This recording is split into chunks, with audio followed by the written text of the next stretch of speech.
All of his co-workers were gone. What could it mean? Stanley decided to go to the meeting room. Perhaps he had simply missed a memo. No matter how hard Stanley looked, he couldn't find a trace of his co-workers.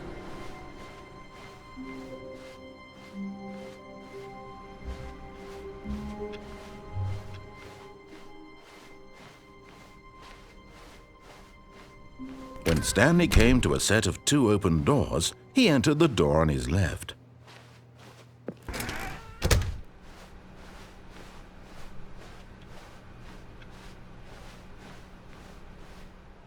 Yet there was not a single person here either.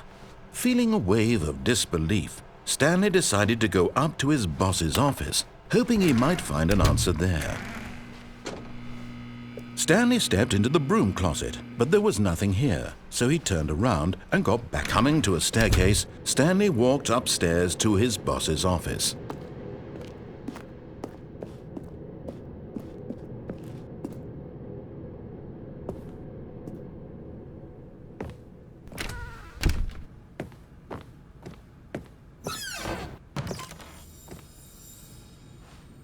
You found one of them. One of the miniature Stanley figurines. Remember, no reward for collecting all of these, only the intrinsic pleasure of a job well done. You can't buy that sort of happiness, Stanley. God knows I've tried. So, I implore you to savor each and every moment you come across one of these beautiful figurines.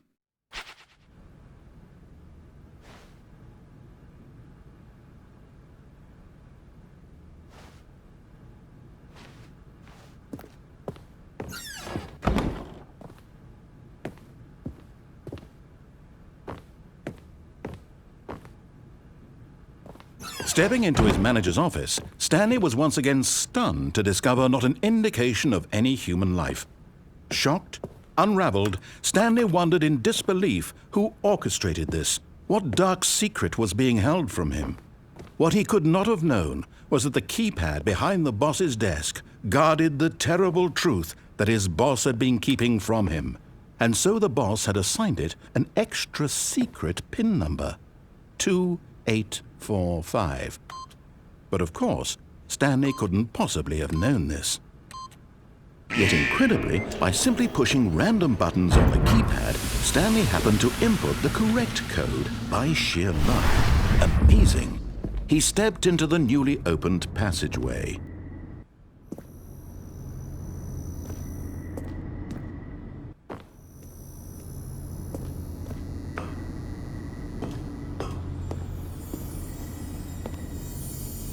Another miniature Stanley figurine. This, there really must be a snappier name for these things. What about mini-stands? Stanley figs? Or what about Stanlerines? Yes, I think I like that. Another Stanlerine under your belt.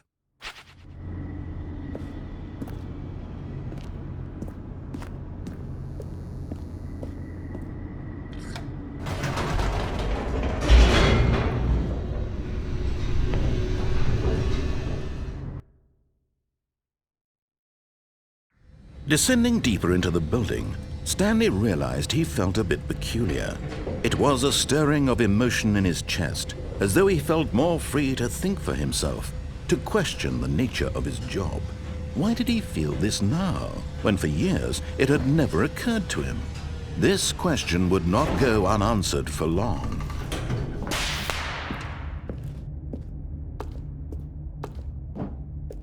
Stanley walked straight ahead through the large door that read Mind Control Facility.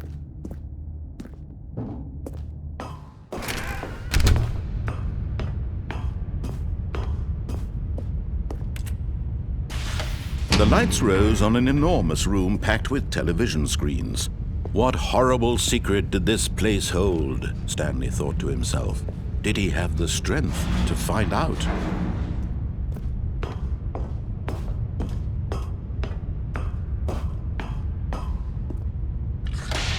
Now the monitors jumped to life, their true nature revealed.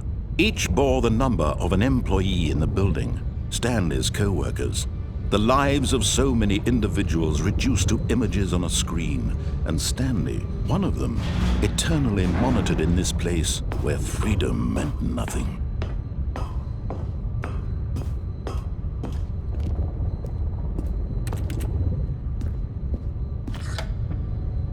This mind control facility, it was too horrible to believe. It couldn't be true.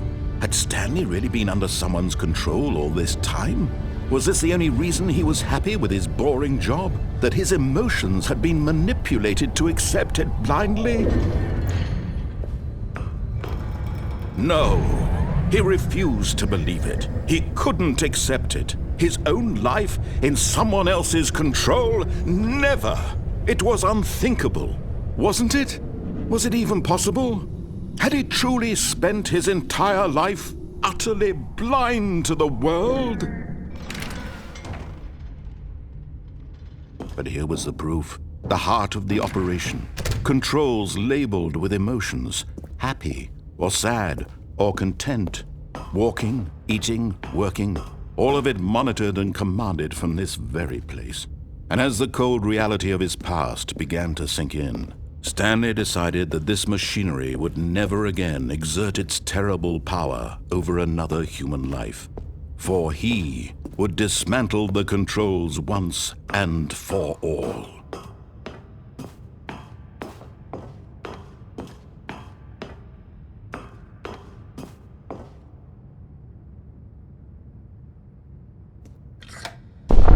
Oh, Stanley, you didn't just activate the controls, did you? After they kept you enslaved all these years, you go and you try to take control of the machine for yourself? Is that what you wanted? Control?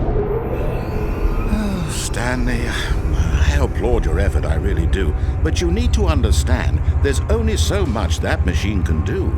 You were supposed to let it go, turn the controls off, and leave. If you want to throw my story off track, you're going to have to do much better than that. I'm afraid you don't have nearly the power you think you do. For example, and I believe you'll find this pertinent, Stanley suddenly realized he had just initiated the network's emergency detonation system. In the event that this machine is activated without proper DNA identification, nuclear detonators are said to explode, eliminating the entire complex. How long until detonation then? Let's say, 2 minutes. Ah, now this is making things a little more fun, isn't it, Stanley? It's your time to shine. You are the star. It's your story now. Shape it to your heart's desires. Oh, this is much better than what I had in mind. What a shame we have so little time left to enjoy it. Mere moments until the bomb goes off. But what precious moments each one of them is. More time to talk about you, about me, where we're going, what all this means. I barely know where to start. What's that? You'd like to know where your co-workers are? A moment of solace before you're obliterated? All right, I'm in a good mood. You're gonna die anyway. I'll tell you exactly what happened to them. I erased them. I turned off the machine. I set you free. Of course, that was merely in this instance of the story. Sometimes when I tell it, I simply let you sit there in your office forever, pushing buttons endlessly and then dying alone. Other times, I let the office sink into the ground, swallowing everyone inside, or I let it burn to a crisp. I have to say this, though, this version of events has been rather amusing. Watching you try to make sense of everything and take back the control wrested away from you, it's quite rich. I almost hate to see it go. But I'm sure whatever I come up with on the next go-around will be even better. My goodness, only 34 seconds left. But I'm enjoying this so much. You know what? To hell with it. I'm going to put some extra time on the clock. Why not? These are precious additional seconds, Stanley. Time doesn't grow on trees. Oh dear me, what's the matter, Stanley? Is it that you have no idea where you're going or what you're supposed to be doing right now? Or did you just assume when you saw that timer that something in this room was capable of turning it off? I mean, look at you. Running from button to button, screen to screen, clicking on every little thing in this room. These numbered buttons, no, these colored ones. Or maybe this big red button, or this door. Everything, anything, something here will save me. Why would you think that, Stanley? That this video game can be beaten? Won? Solved? Do you have any idea what your purpose in this place is? Stanley, you're in for quite a disappointment. But here's a spoiler for you. That timer isn't a catalyst to keep the action moving along. It's just seconds ticking away to your death. You're only still playing instead of watching a cutscene because I want to watch you for every moment that you're powerless, to see you made humble. This is not a challenge, it's a tragedy. You wanted to control this world, that's fine. But I'm going to destroy it first, so you can't. Take a look at the clock, Stanley. That's 30 seconds you have left to struggle. 30 seconds until a big boom and then nothing. No ending here, just you being blown to pieces. Will you cling desperately to your frail life, or will you let it go peacefully? Another choice. Make it count, or don't. It's all the same to me, all a part of the joke. And believe me, I will be laughing at every second of your inevitable life from the moment we fade in until the moment I say, happily ever up.